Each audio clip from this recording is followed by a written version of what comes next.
Nah, ini juga penting ya, gue ngebahas karena banyak orang tanya, kok ini targetnya berapa, kok ini targetnya berapa gitu. Banyak banget. Gue nggak tahu kalian tuh belajar saham tuh dari mana, sampai-sampai banyak nanya tuh target mulu gitu loh. Karena ini satu hal yang, karena ini pertanyaan yang nggak masuk akal gitu. Target price itu pertanyaan, bener-bener pertanyaan nggak masuk akal gitu loh.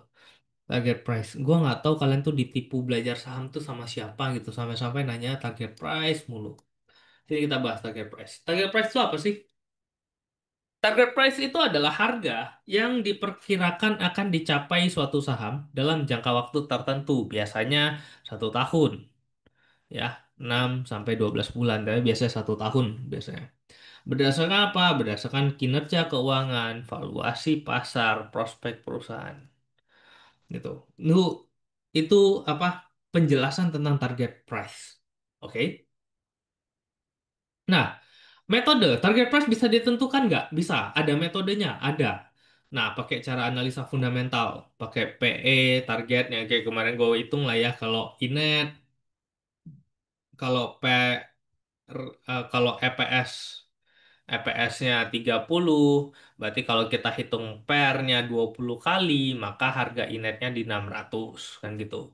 Nah, itu pakai cara PE, pakai cara DCF, discounted cash flow. Jadi kita lihat cash flow-nya, ada banyak asumsi-asumsi yang dimasukin ke sana ya. Sehingga muncul target price. Atau pakai cara EV EBITDA bandingin sama emiten-emiten sejenisnya, dapat nanti target price. Atau pakai cara PBV. Oh, PBV-nya rata-rata di PBV 1 nih misalnya gitu. Ya udah PBV 1 target price-nya berapa gitu ya. Itu cara menentukan target price. Jadi ada banyak banget dan mungkin ada belasan kali cara menentuin target price. Itu baru sisi fundamental, belum lagi di sisi technical. Technical target price bisa pakai apa? Oh, bisa pakai support resistance, mana support, mana resistance, itu target price. Bisa pakai Fibo gitu ya, bisa pakai chart. Oh, chart ini bentuknya cup with handle. Kalau dia break, maka targetnya berapa gitu. Atau oh ini apa, head and shoulders gitu. Kalau dia break, maka targetnya ke berapa gitu. Nah, itu technical gitu ya, chart pattern. Bisa juga mereka membandingkan antara industri. Oh, industri ya sama-sama nih, tambang nih. Nah, ini harusnya kisarannya berapa gitu. Nah, itu penentuan-penentuan target price gitu ya. Jadi terus kalian mesti nanya, oh kok berarti kalau gitu target price penting dong gitu ya. Nah, pertanyaannya adalah target price itu bukan jaminan, tapi merupakan panduan berbasis asumsi dan proyeksi. Artinya apa? Artinya target price tuh nggak ada yang 100%. Nggak ada yang bisa jamin ketika gue muncul, oh ini targetnya 600. Pasti nggak ke 600. Nggak pasti. Nggak ada yang 100% berani jamin ini target price 600. Ya udah pasti akan ke 600. Nggak ada gitu. Bayangkan, even ketika WiFi gue pegang di 150, lu tau gak tanya anak-anak sosku, kok lu ngarepin targetnya WiFi berapa sih? Gue bilang 300 aja udah syukur. Kenapa? Karena 2 tahun gue nunggu nggak naik-naik gitu loh.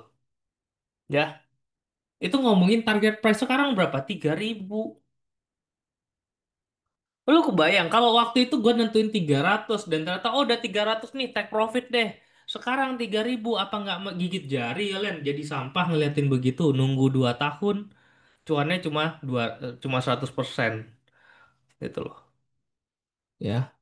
Jadi tidak ada jaminan target price itu akan terjadi dan merupakan panduan berisi asumsi ya, asumsi dan proyeksi gitu. Jadi target price itu dibentuk berdasarkan asumsi. Asumsi terhadap apa? Tadi kinerjanya, proyeknya gitu loh. Tapi asumsi-asumsi ini diberikan oleh siapa? Diberikan oleh orang, manusia gitu.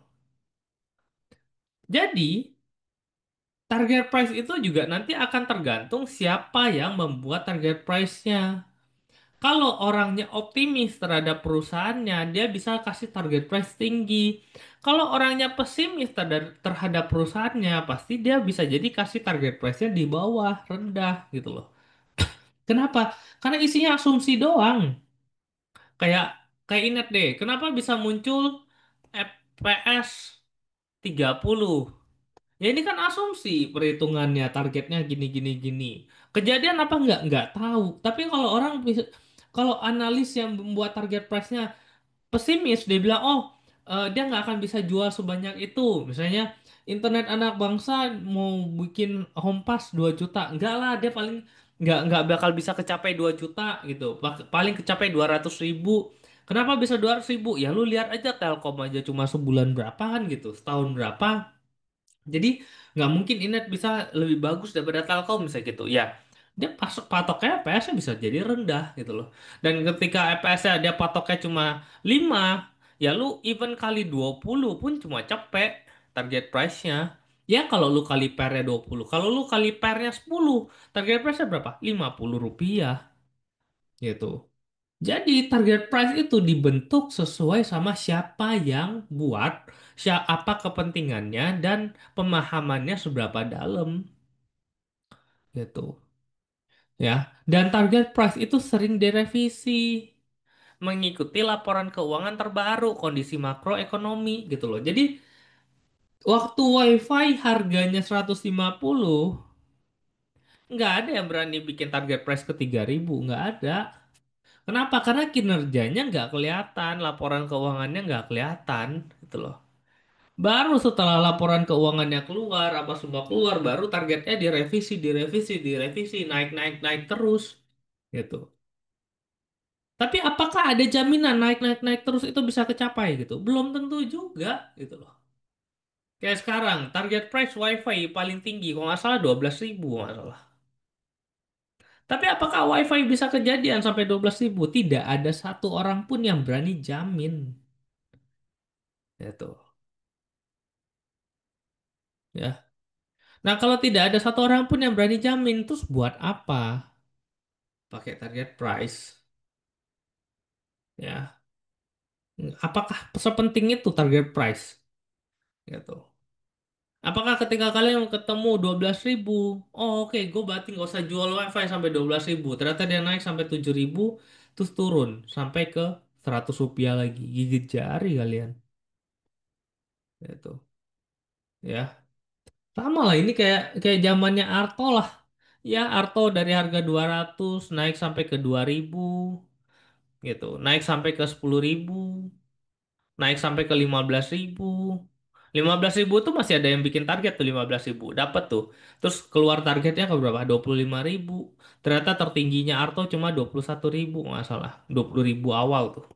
Ya akhirnya turun lagi sampai sekarang. Sampai ke 1.000 rupiah. Lu mau jualan di 25.000? Nggak jual-jual. Gitu. Lu mau ngarepin ini turun terus dia balik lagi ke 25.000? Bisa gila. Ya. Nah, karena tidak ada sesuatu yang pasti, ya udah kalian cari aja mana situs yang bisa bikin, yang bisa keluarin target price. Nah, salah satunya di mana? Investing.com. Tapi ini berbayar gitu. Nah, lihatnya dari mana? Nah, ini ada nih fair value-nya Inet 186. Nah, kalau kalian liatin begini ya, ini aja udah beda gitu loh. Ini aja udah bilang, oh Inet tuh downside 41%, sekarang udah overvalue.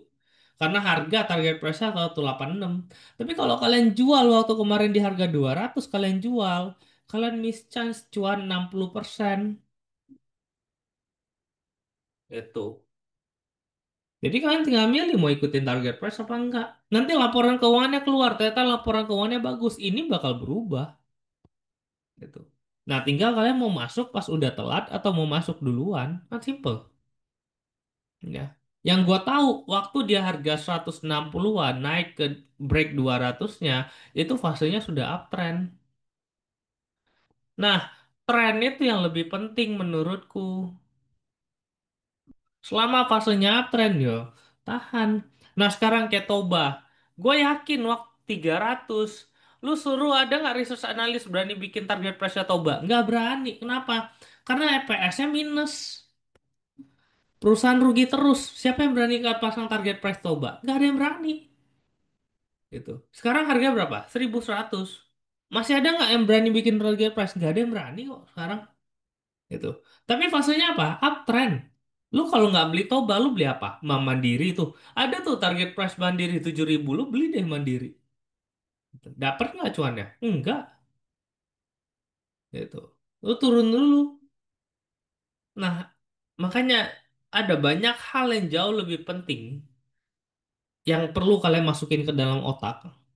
Jangan sampai isi-isi sampah-sampah yang nggak guna ini kalian masukin ke dalam otak ya susah cuannya. Gitu loh. Otak kalian tuh diisi barang-barang sampah yang nggak guna semua soalnya. Yang guna-guna tuh jadi nggak kepake, jadi ketutup sama yang nggak guna, ya. Makanya tolong lah otaknya dibenerin lah, gitu. Ya, gue males banget sebenarnya mau jawab kok R-nya berapa, kok R-nya berapa gitu. Ya kalau kalau ada di tabel tuh pasti ada kelihatan tuh R di tabel gitu. Contoh kayak Antam tuh R di tabel 3.200 tuh kelihatan tuh R-nya di tabel.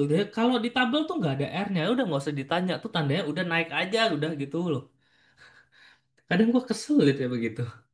Kenapa? Karena target price lu nggak bakal cuan lebih banyak daripada orang yang nggak nanya target price gitu. Ya. Orang-orang yang nanya target price itu, gue yakin lu nggak pernah cuan gede di market. Gue yakin banget, 100% gue yakin.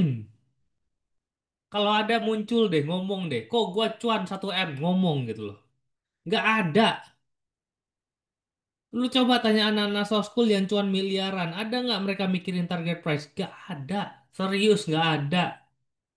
Lu coba tanya anak-anak school yang megang wifi dari 150 sampai sekarang, ada nggak nanya gua target price? Gak ada. Kita tuh cuma berandai-andai, oh kalau nanti wifi ke 10.000 tuh bisa nggak? Gitu. Ada nggak chance-nya? Tapi apakah itu target price? Enggak. Ya, tuh. Makanya dan anak-anak school yang yang ngerti yang nggak nanya target price tuh tanya mereka cuannya berapa gitu loh. Itu bahkan ada yang puluhan miliar guys, bukan cuma ratusan juta, puluhan M gitu. Itu ya dia megang portofolio profit, portofolio profit puluhan M, dia juga nggak nanya kok target price-nya berapa, gitu loh. Kok bukan masalah target price itu apa nggak penting sampai-sampai nggak perlu diperhatiin, tapi tidak sepenting itu untuk kalian tuh bener-bener harus nanya terus targetnya berapa, dikit-dikit baru masuk dikit baru cuan 3%, kok targetnya berapa gitu loh. Gue gini, anggaplah saham harga 1.000, sekarang 1.050, lu cuan 5%, lu tanya gua kok ini target price-nya berapa, kalau gue bilang 2.000, ya. Ini turun ke 900 juga lu jual. Ini naik ke 1.200, turun ke 1.000 juga lu jual. Percuma gua ngitung capek-capek target price 2.000 nggak kepake. Kayak INKP deh. INKP bisa ke berapa? 10.000 kayak mungkin nih. Kejadian nih bisa nih. Cuma kapan nggak tahu. Lu 2 bulan nggak jalan juga lu jual INKP-nya. Itu. Ya, jadi tolonglah otaknya dimasukin sama hal-hal yang penting gitu. Hal-hal yang nggak penting itu kalian tahu target price juga mental kalian nggak kuat buat nahan gitu loh, ya. I- itu yang penting. Nah, lebih pentingnya kalian tuh ngecek saham itu dia masih masih chance naiknya masih tinggi apa enggak, apakah dia trennya sudah patah apa enggak, apakah sekarang tuh masih bisa di hold apa enggak, itu yang jauh lebih penting gitu loh. Nih, target price. Target price itu dibuat oleh analis. Kenapa? Supaya mereka kerja, mereka digaji. Makanya daripada lu nggak ngapa-ngapain, lu bikin research report yang ada target price. Target price digunain untuk siapa? Support analis untuk fund manager, WMI, reksadana. Nah, karena fund manager itu ketika mereka mau beli saham, mereka harus baca research report. Karena kalau tidak ada baca research report, mereka beli, mereka salah. Karena mereka berarti trading based on asumsinya mereka. Kalau fund-fund manager itu beli tapi ada research reportnya dan ternyata sahamnya turun, mereka bisa bilang, oh research report yang dibikin sama si A itu jelek, next time kita nggak usah pakai lagi. Jadi fund manajernya nggak salah karena fund manajernya beli berdasarkan research reportnya itu. Nah, institusi butuh research report untuk menentukan beli dan jual. Contoh, kayak dana pensiun itu mereka butuh research report supaya apa? Supaya mereka ada dasarnya. Oh, gue beli turun karena siapa? Research reportnya tulisnya bagus kok, beli kok, makanya kita beli gitu loh. Mereka nggak mau disalahin gitu. Ya, terus analis kenapa harus ada target price? Karena itu KPI-nya mereka. Semakin bagus analisnya, semakin yang mendekati sama target price. Dan analis itu tidak ada satu orang pun yang oh dia selalu benar nih, pasti ganti-gantian. Bener salahnya. Terus kalian mau betting sama hal-hal yang lagi ganti-gantian begitu? Nggak mungkin. Kalau ada yang bisa benar-benar dapetin target price, itu analisnya pasti mahal banget itu. Kenapa ya? Karena dia benar terus misalnya. Nggak ada satu orang pun yang begitu.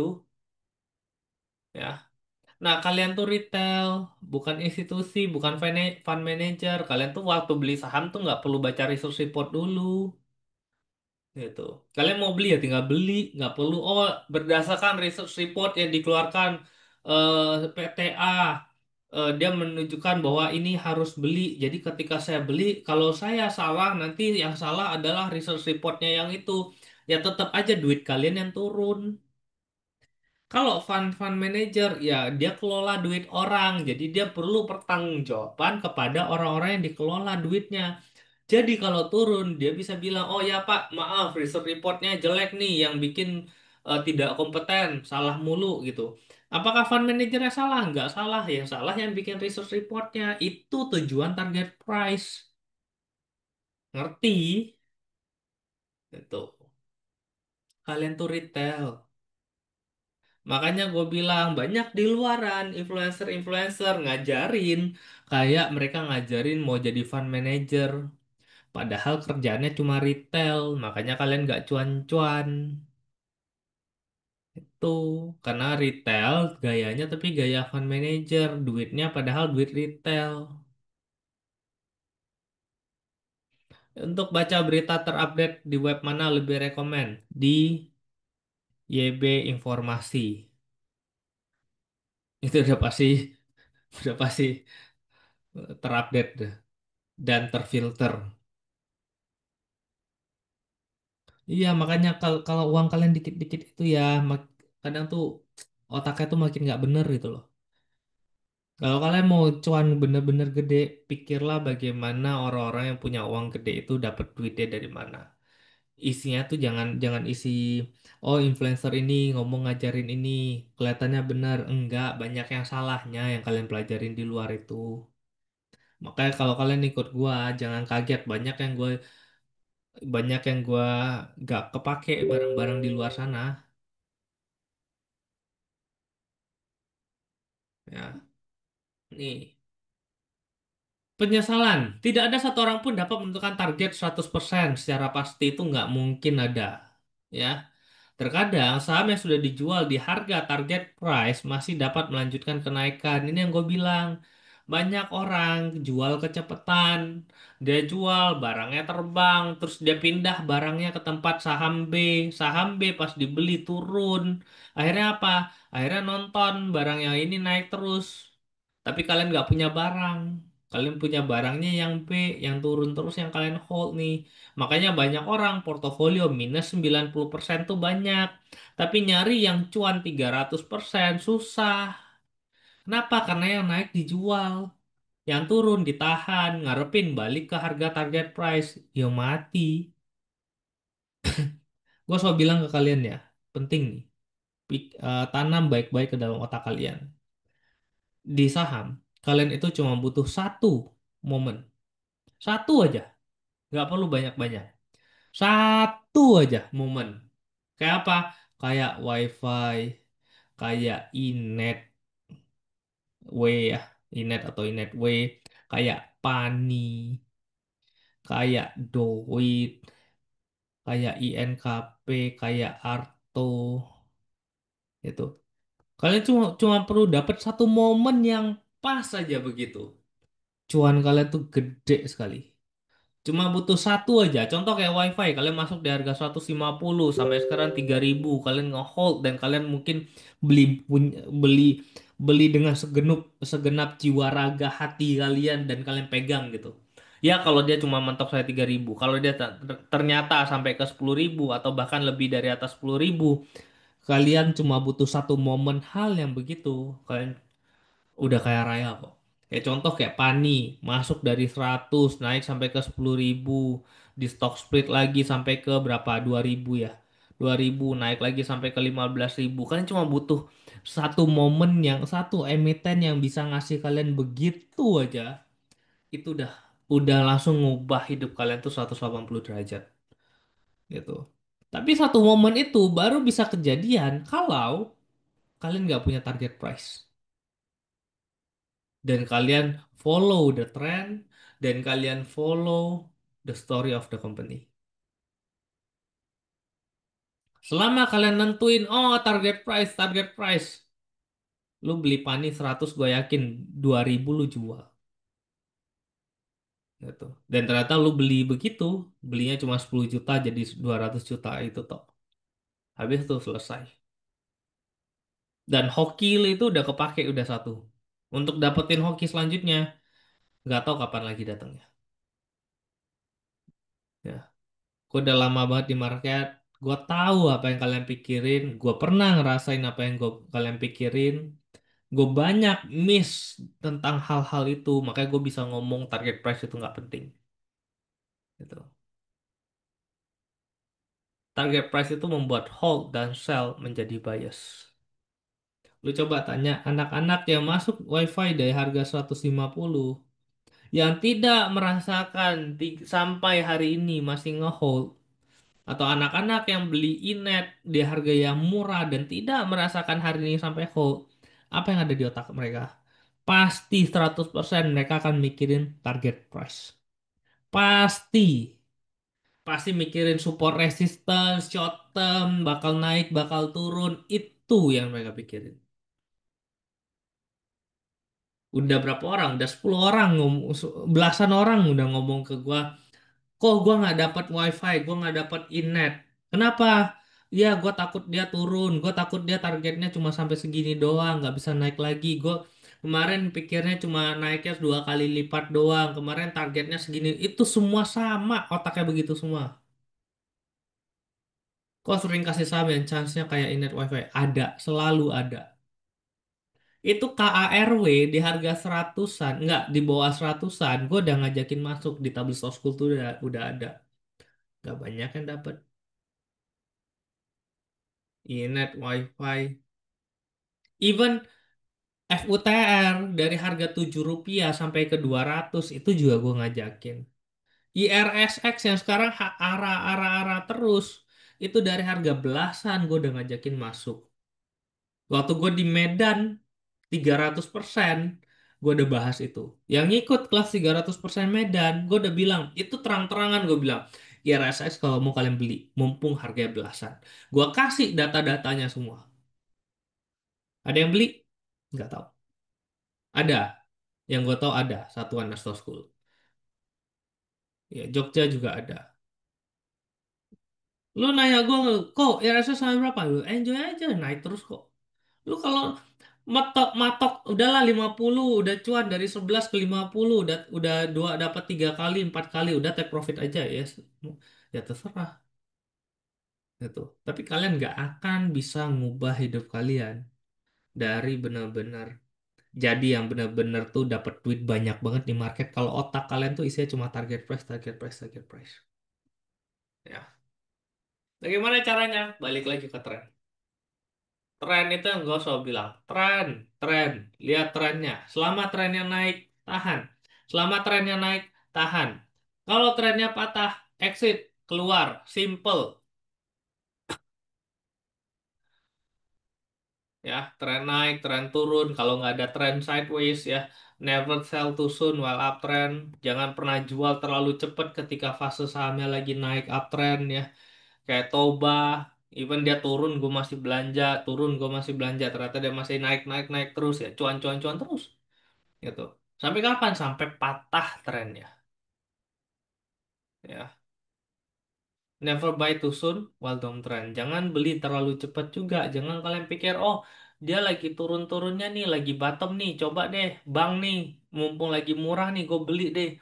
Kalian beli terlalu cepat karena dia fasenya masih downtrend.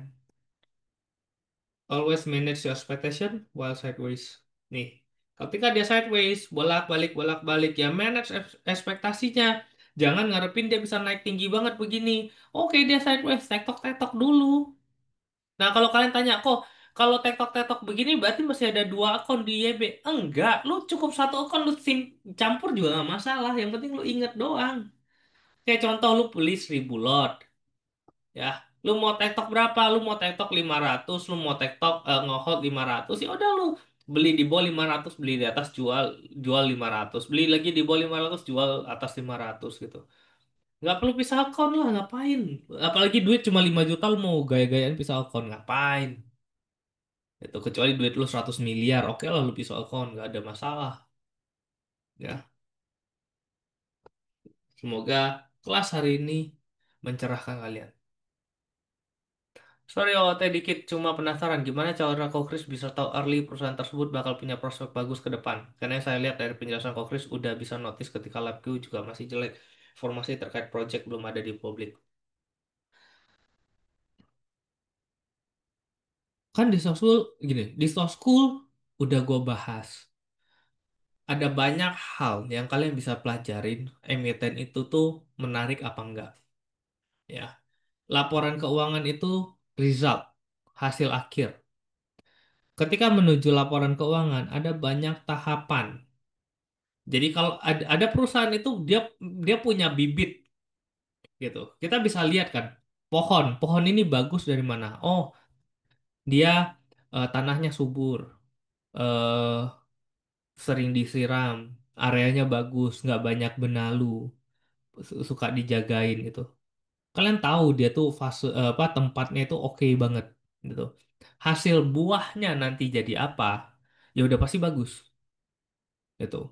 Even kalaupun saat itu dia lagi keserang sama hama, selama tempatnya itu bagus, potensinya oke, kalian tinggal tunggu waktu nanti fase dia sudah mulai membaik, buahnya jadi bagus lagi gitu. Jadi laporan keuangan itu ibarat kayak buahnya, tapi perusahaan itu bagus apa enggak, ya kalian bakal tahu gitu loh.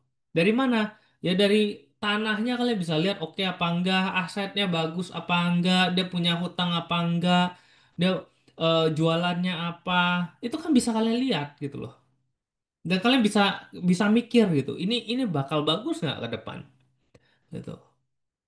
Terus ada banyak hal yang kita pelajarin di soft school untuk bisa menentukan oke ini bagus gitu ya. Dan itu memang sedikit lebih kompleks, tapi itu diajarin. Tinggal kalian mau belajar apa enggak, ya. Nah, yang orang-orang lihat hanya buahnya doang. Jadi ketika udah berbuah ya banyak orang mau metik gitu.